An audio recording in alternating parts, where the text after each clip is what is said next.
जय जय श्री सीताराम। सीताराम चरण रति मोरे, अनुदिन बढ़हु अनुग्रह तोरे। गुरु गृह गए पढ़न रघुराई, अल्पकाल विद्या सब आई। अब मोहि भाव रोस हनुमंता, बिनु हरि कृपा मिलहि नहीं संता। जय गोस्वामी तुलसीदास की, जय श्री रामचरितमानस की, जय शंकर पार्वती जी की, जय राम दरबार की, जय हनुमान जी महाराज की, जय विष्णु भगवान की, जय समस्त देवी देवताओं की। जय जय श्री सीताराम, जय जय श्री सीताराम। श्री रामचरितमानस की सुंदर चौपाइयाँ धीरे धीरे आगे की ओर प्रवाहित हो रही हैं। पिछले वीडियो में मैंने बताया था कि तुलसीदास जी वर्णन करते हैं कि किस प्रकार श्री राम जी का स्वागत किया जाता है अयोध्या में, और उन्हें उनके पांव धोए जाते हैं। रानियों को राजाओं के साथ ही, अपने कुमारों के साथ ही गोद में बैठाकर दशरथ जी बहुत ही प्रेम जो है प्रस्तुत करते हैं। यह सब देख करके सभी रानियां बहुत धन्य होती हैं। उन्हें विश्राम कराया जाता है। अब आगे। देख श्याम मृदु मंजुल गाता, कहीं सप्रेम वचन सब माता। मारग जात भयावनि भारी, केहि विधितात ताड़का मारी। श्री राम जी के सांवले सुंदर कोमल अंगों को देखकर सब माताएं प्रेम सहित वचन कह रही हैं, हे तात, मार्ग में जाते हुए तुमने बड़ी भयानक ताड़का राक्षसी को किस प्रकार मारा। बड़े भयानक राक्षस जो विकट योद्धा थे और जो युद्ध में किसी को कुछ नहीं गिनते थे, उन दुष्ट मारीच और सुबाहु को सहायकों सहित तुमने कैसे मारा। मुनि प्रसाद बलितात तुम्हारी, ईस अनेक करवरे टारी। हे तात, मैं बलैया लेती हूँ। मुनि की कृपा से ही ईश्वर ने तुम्हारी बहुत सी बलाओं को टाल दिया। तीनों भाइयों ने यज्ञ की रखवाली करके गुरु जी के प्रसाद से सब विद्याएं पाई। मख रखवारी कर दुहु भाई, गुरु प्रसाद सब विद्या पाई। यज्ञों की रक्षा की गई भगवानों के द्वारा, और प्रसाद स्वरूप बहुत सारी विद्याओं को ग्रहण किया गया भगवान के द्वारा। मुनि दिए तरी लागत पग धूरी, कीरत रही भुवन भरिपूरी। कमठ पीठ पब कूट कठोरा, नृप समाज महु शिव धनु तोरा। चरणों की धूलि लगते ही मुनि पत्नी अहिल्या तर गई। विश्व भर में यह कीर्ति पूर्ण रीति से व्याप्त हो गई। कच्छप की पीठ, वज्र और पर्वत से भी कठोर शिव जी के धनुष को राजाओं के समाज में तुमने तोड़ दिया। विश्व विजय जसु जान की पाई, आए भवन ब्याही सब भाई। सकल अमानुष करम तुम्हारे, केवल कौशिक कृपा सुधारे। विश्व विजय के यश और जानकी को पाया और सब भाइयों को ब्याह कर घर आए। तुम्हारे सभी कर्म अमानुषी हैं, मनुष्य की शक्ति के बाहर हैं। आप देखने में असंभव प्रतीत होते हैं। जिन्हें केवल विश्वामित्र जी की कृपा ने सुधारा है, संपन्न किया है, सुसज्जित किया है और हर तरफ से भर दिया है, ज्ञानी कर दिया है, दक्ष कर दिया है। आज सुफल जग जन्म हमारा। हे तात, तुम्हारा चंद्रमुख देखकर आज हमारा जगत में जन्म लेना सफल हुआ। देख तात विधु बदन तुम्हारा, तुमको बिना देखे जो दिन बीते हैं उनको ब्रह्मा गिनती में न लावे। जे दिन गए तुम्हें बिनु देखे, ते बिन जो जान पर ही लेखे। हमारी आयु में शामिल न करे। विनय भरे उत्तम वचन कहकर श्री रामचंद्र जी ने सब माताओं को संतुष्ट किया। फिर शिव जी गुरु और ब्राह्मणों के चरणों का स्मरण कर नेत्रों को नींद के वश किया, अर्थात वे सो रहे हैं। नींद में भी उनका अत्यंत सलोना मुखड़ा ऐसा सो रहा था मानो संध्या के समय का लाल कमल सो रहा हो। निंदौ बदन सोह सुठी लोना, मनहु साज सरसीरुह सोना। घर घर करही जागरण नारी, देहि परस्पर मंगल गाई। स्त्रियां घर घर जागरण कर रही हैं और आपस में एक दूसरे को मंगलमय गालियां दे रही हैं। रानियां कहती हैं, हे सजनी देखो, आज रात्रि की कैसी शोभा है जिसमें अयोध्यापुरी विशेष शोभित हो रही है। पूरे बिराजती राजती रजनी, रानी कहि बिलो कहु सजनी। सुंदर बधुन सासुले सोई, फनिकन जनु सिर मनी उर गोई। यो कहती हैं अयोध्यापुरी विशेष शोभित हो रही है। यो कहती हुई सासुएं सुंदर बहुओं को लेकर सो गईं, मानो सर्पों ने अपने सिर की मणियों को हृदय में छिपा लिया हो। प्रातःकाल पवित्र ब्रह्म मुहूर्त में प्रभु जागे, प्रात पुनीत काल प्रभु जागे। अरुण चूड़ बर बोलन लागे, बंदी मागधनी गुनगन गाए। पुरजन द्वार जोहारन आए। मागधों ने गुणों का गान किया तथा नगर के लोग द्वार पर जोहार करने के आए। बंदे बेप्र सुर गुर पितु माता, पाई असीस मुदित सब भ्राता। जननीन सादर बदन निहारे, भूपति संग द्वार पगुधारे। ब्राह्मणों, देवताओं, गुरु, पिता और माताओं की वंदना करके आशीर्वाद पाकर सब भाई प्रसन्न हुए। माताओं ने आदर के साथ उनके मुखों को देखा। फिर वे राजा के साथ दरवाजे पर बाहर पधारे। कीन सोच ज सब सहज सुचि, सरित पुनीत नहाई। प्रात क्रिया करि तात पही, आए चारियों भाई। स्वभाव से ही पवित्र चारों भाइयों ने सब कार्यों से निवृत्त होकर, क्रियाओं से निवृत्त होकर पवित्र सरयू नदी में स्नान किया और प्रातः क्रिया, संध्या वंदना आदि करके वे पिता के पास आए। यहाँ से तीसरा विश्राम आरंभ होता है। भूप्रविलो के लिए उरलाई, बैठे हर्षि रजाय सुपाई।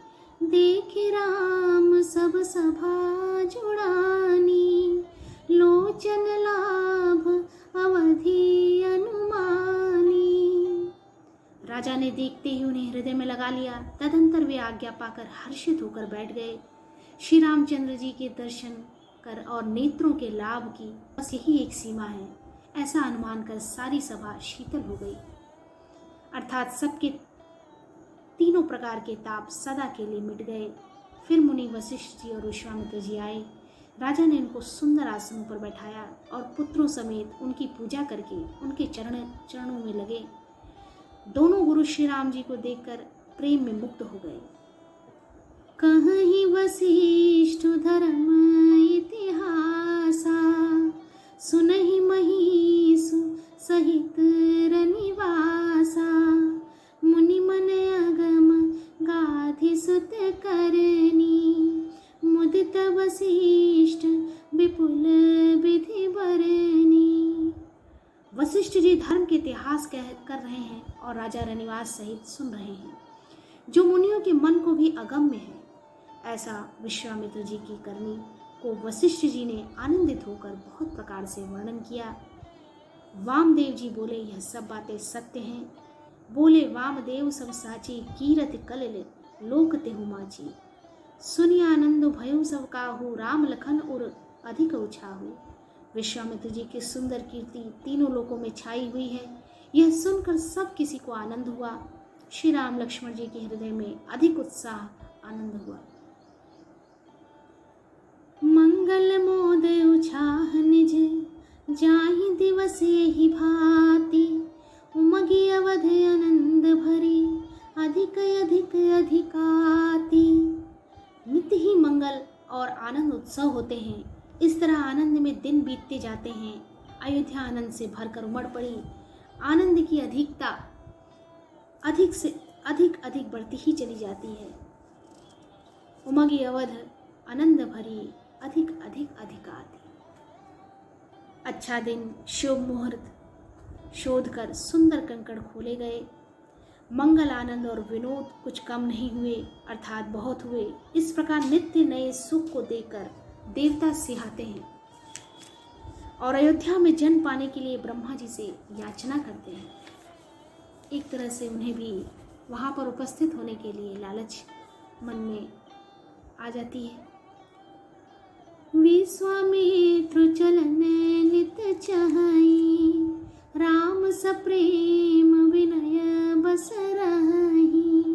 दिन दिन सयगुन भूपति भाऊ, देखी सराह महामुनि राऊ। विश्वामित्र जी नित्य ही चलना चाहते हैं, अपने आश्रम जाना चाहते हैं, पर रामचंद्र जी के स्नेह और विनयवश रह जाते हैं। दिनों दिन राजा का सौगुना भाव प्रेम देखकर महामुनि राज विश्वामित्र जी उनकी सराहना करते हैं। अंत में जब विश्वामित्र जी ने विदा मांगी तब राजा प्रेम मग्न हो गए और पुत्रों सहित आगे खड़े हो गए। वे बोले, हे नाथ, यह सारी संपदा आपकी है, मैं तो स्त्री पुत्रों सहित आपका सेवक हूँ। करब सदा लर कनक पर छोहु, दर्शन देत रहब मुनि मोहु।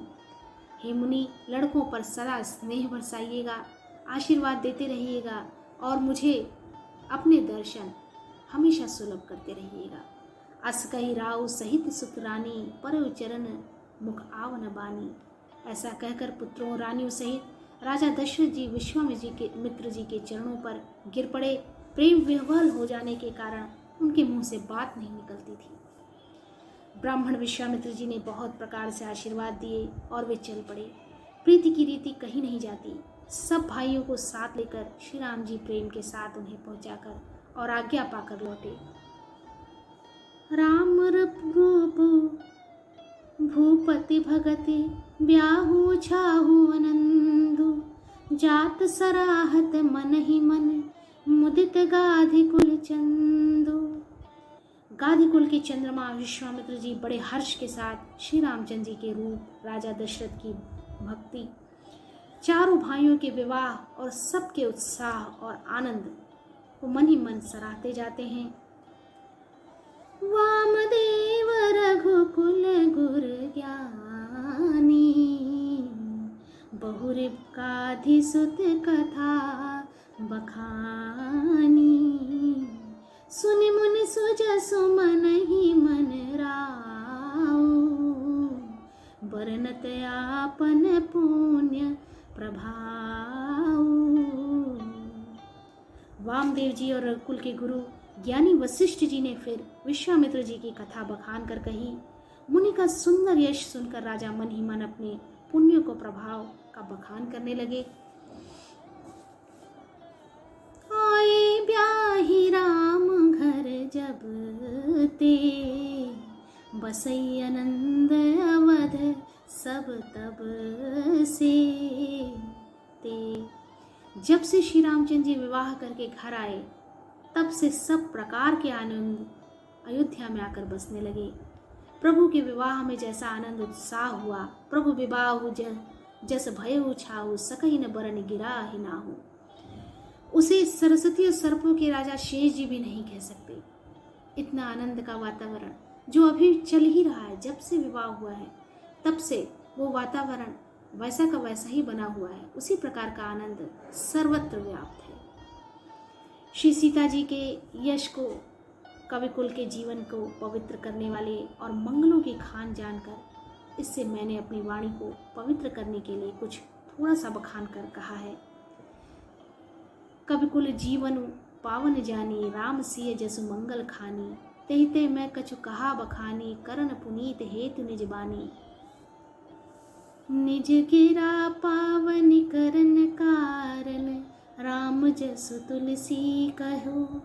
रघुबीर चरित अपार, बारिधि पारु कवि कौन नीलहो।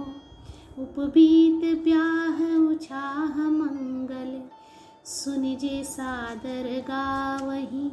वैदेही राम प्रसाद तेजन, सर्वदा सुख पावही, सर्वदा सुख पावही। अपनी वाणी को पवित्र करने के लिए तुलसी ने राम का यश कहा है। नहीं तो श्री रघुनाथ जी का चरित्र अपार समुद्र है, किस कवि ने उसका पार पाया है।